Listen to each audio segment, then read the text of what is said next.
Assalamualaikum warahmatullahi wabarakatuh. Alhamdulillah, hari ini kita dipertemukan kembali dalam acara Ngopi Yuk, Ngobrol Perkara Iman bersama Jos Jaima. Dan hari ini kita bertema eksistensi martabat manusia.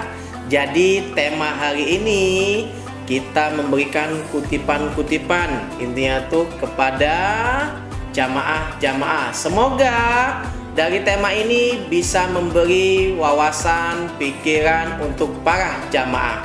Dan juga saya memberikan satu kutipan saja sebelum kita ngobrol-ngobrol dengan Ustadz Imam Abu Refa, ya.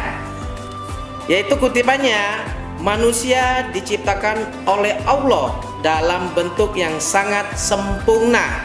Namun kemudian Allah kembalikan manusia ke tempat yang serendah-rendahnya atau di dalam neraka.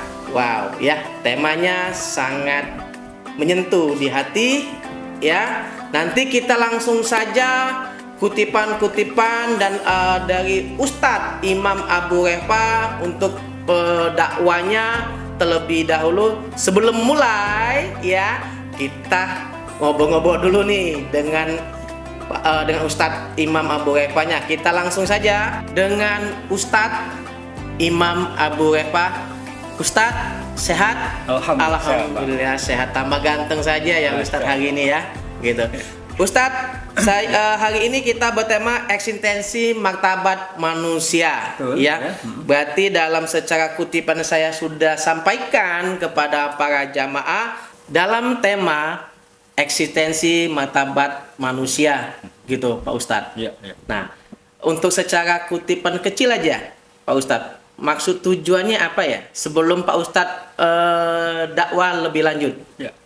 Kalau bicarakan tentang tujuan, maka kita menyampaikan ini ingin berusaha agar kita selaku hamba Allah, manusia ini akan sadar diri kembali siapa kita sesungguhnya.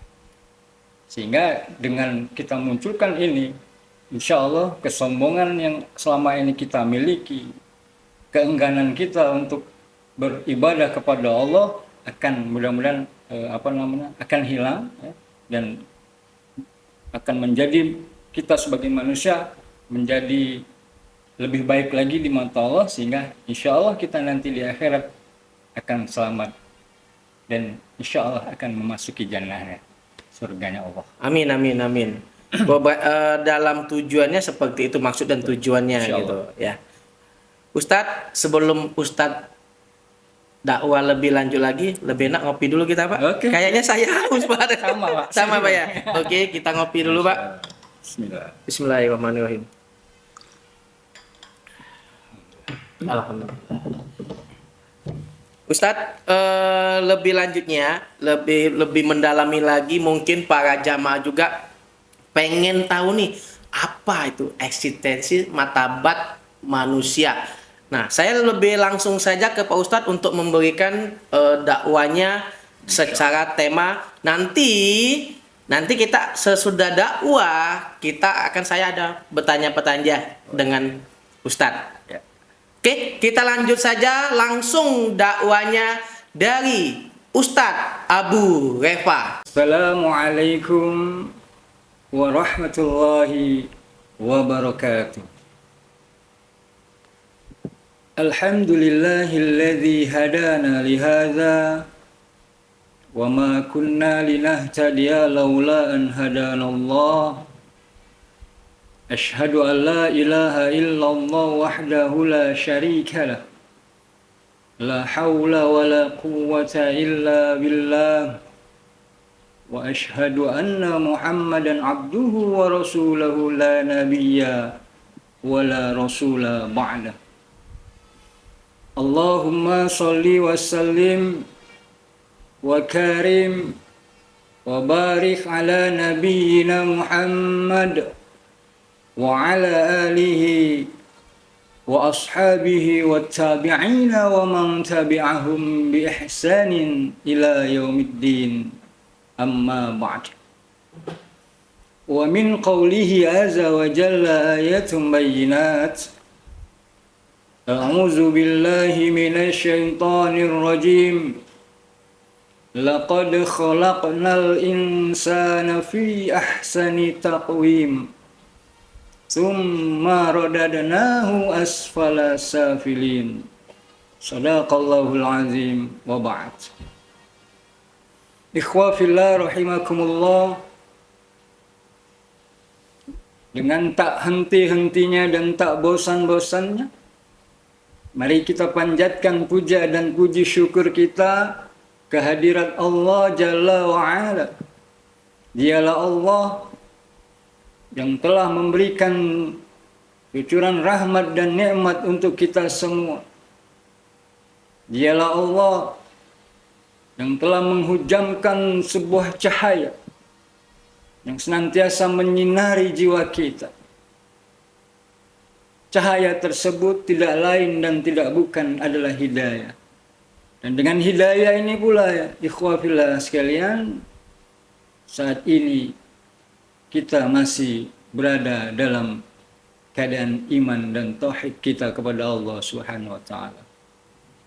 Salawat beriring salam tercurah kepada junjungan kita Nabiullah Muhammad Rasulullah sallallahu alaihi wasallam beserta para keluarga, sahabat, serta para pengikut-pengikutnya yang setia hingga akhir zaman. Ikhwah fillah rahimakumullah. Tema kita kali ini yaitu tentang eksistensi martabat manusia. Sebelum kita bicara lebih lanjut, perlu kita ketahui bahwa Allah Subhanahu wa taala itu memiliki sifat-sifat yang baik bagi Allah, yang sering kita kenal dengan istilah Asmaul Husna, ya. Nah, di antara Asmaul Husna itu disebutkan adalah salah satu sifat Allah Al-Khaliq. Allahul Khaliq. Allah Maha Mencipta. Artinya Allah berkuasa untuk menciptakan sesuatu yang tadinya tidak ada, itu menjadi ada. Yang tadinya mungkin tidak muncul, dengan kuasa Allah sebagai Al-Khaliq muncul sesuatu. Kenapa Allah Al-Khaliq? Karena Allah itu adalah Qadim. Artinya Allah itu maha terdahulu. Jadi Allah maha terdahulu. Tidak ada yang lebih awal kecuali Allah. Bahkan Allah itu ada sebelum kata ada itu sendiri ada. Allah itu ada sebelum kata ada itu sendiri ada. Maka disinilah hadirin sekalian, ikhwah fillah rahimakumullah, akhirnya salah satu sifat Allah itu adalah Al-Khaliq, menciptakan segala sesuatu yang tidak ada menjadi ada. Dan yang diciptakannya itu disebut makhluk. Nah, ya. Yang menciptakan Al-Khaliq, yang diciptakan makhluk. Dan hadirin sekalian ikhwah fillah rahimakumullah, siapakah makhluk yang paling sempurna diciptakan oleh Allah ini? Itu diterangkan oleh Allah di dalam Al-Quran surat At-Tin, sebagaimana dalam pembukaan yang kami sampaikan tadi. A'udzu billahi minasyaitonir rajim. Laqad khalaqnal insana fi ahsani taqwim. Artinya apa? Sungguh telah kami ciptakan insanu, manusia, fi ahsani taqwim, dalam bentuk yang sesempurna mungkin. Ini dalilnya. Jadi makhluk yang paling sempurna diciptakan oleh Allah itu bernama al-insan. Sempurna dalam hal apa? Yang pertama, mungkin secara fisik. Ya. Manusia itu paling ganteng. Ya.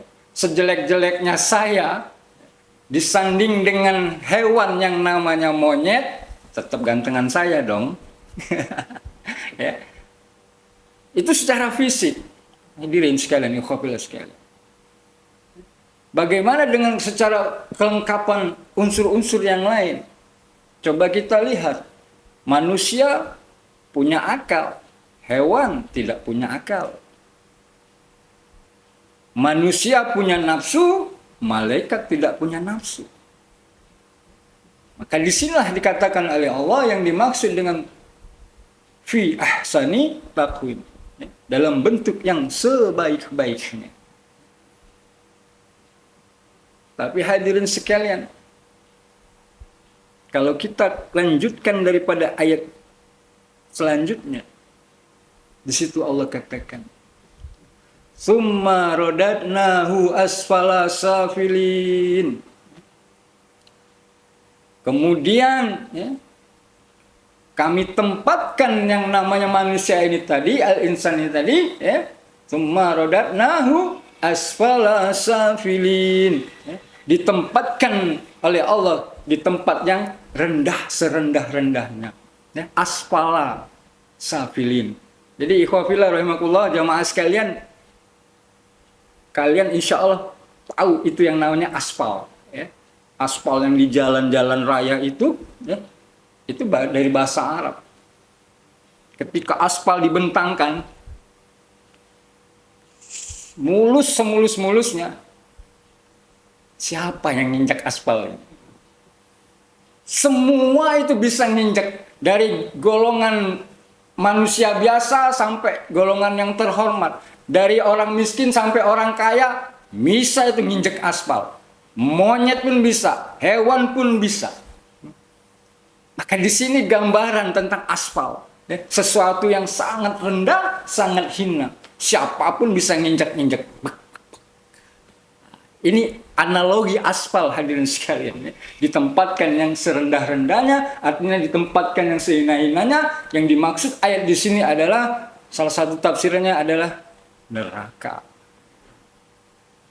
Jadi manusia yang tadinya sempurna, ganteng, hebat, memiliki segala unsur yang ada, ya, tapi pada akhirnya kata Allah ditempatkan yang serendah-rendahnya. Masalahnya apa? Inilah pertanyaan. Kenapa manusia bisa masuk ke dalam lembah neraka ini, hadirin sekalian? Menurut Ibnu Qayyim rahimakumullah, penyebab daripada manusia terlemparkan di dalam neraka ini tadi, ya, yang pertama adalah karena manusia itu selalu ingkar kepada Allah Subhanahu wa Ta'ala, ingkar kepada Rabb, Tuhan kita sendiri. Sebagaimana kata Allah dijelaskan di dalam Al-Quran surat Al-Adiyat ayat 6. Di situ Allah katakan, ikhwafillah sekalian, A'udzubillahi minasyaitonir rajim. Innal insana li rabbihi lakanud. Sesungguhnya manusia itu, innal insana li rabbihi, dengan Tuhannya, dengan Allah Subhanahu wa Ta'ala, lakanud, amat sangat ingkar. Jelas sekali. Wa innahu lihubbil khairi lasyadid. Dan sesungguhnya mereka itu tahu, manusia itu tahu dengan sadar dengan keingkarannya sendiri. Itu Allah jelaskan di dalam Al-Adiyat ayat 6 dan ayat 7. Jadi kebanyakan manusia itu penyebab daripada ditempatkan ke neraka tadi karena ingkar kepada Allah Subhanahu wa Ta'ala. Tidak mau untuk beribadah kepada Allah Subhanahu wa Ta'ala. Enggan untuk mengikuti syariat-syariat Allah. Enggan untuk mengikuti sunnah-sunnah Nabiullah Muhammad sallallahu alaihi wasallam.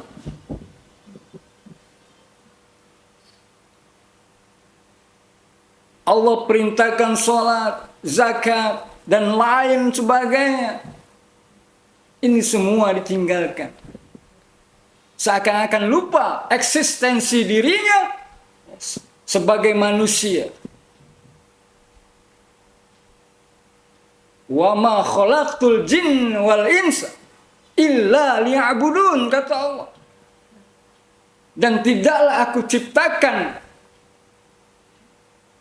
jin dan manusia itu tidak lain sebagai untuk beribadah kepada Allah Subhanahu wa ta'ala. Ini perintah dasar daripada Allah Subhanahu wa ta'ala kepada manusia. Diciptakannya manusia ke muka bumi ini untuk beribadah. Tetapi apa akhirnya? Ya, mereka ingkar dengan perintah Allah ini. Maka inilah salah satu penyebab kenapa Allah Subhanahu wa ta'ala memasukkan manusia-manusia ini ke dalam lembah api neraka Jahannam. Ini yang pertama, hadirin sekalian. Ya. Kemudian yang kedua, penyebab kedua tidak lain dan tidak bukan karena kelalaian dengan apa yang telah Allah berikan kepada kita ini. Dijelaskan oleh Allah di dalam Al-Quran surah Al-A'raf ayat 179. A'udzu billahi minasyaitonir rajim. Wa laqad zara'na li jahannama katsiran minal jinni wal ins lahum qulubun la yafqahuna biha wa lahum a'yunun la yubsiru biha wa lahum adhanun la yasma'una biha ulaika kal an'am bal hum adal ulaika humul ghafilun. Apa kata Allah? Walaqad zara'na li jahannama katsiran minal jinni wal ins. Sungguh kebanyakan daripada isi neraka Jahannam katsiran minal jin wal ins, yaitu bangsa jin dan manusia. Apa sebabnya? Lahum qulubul la yafqahuna biha.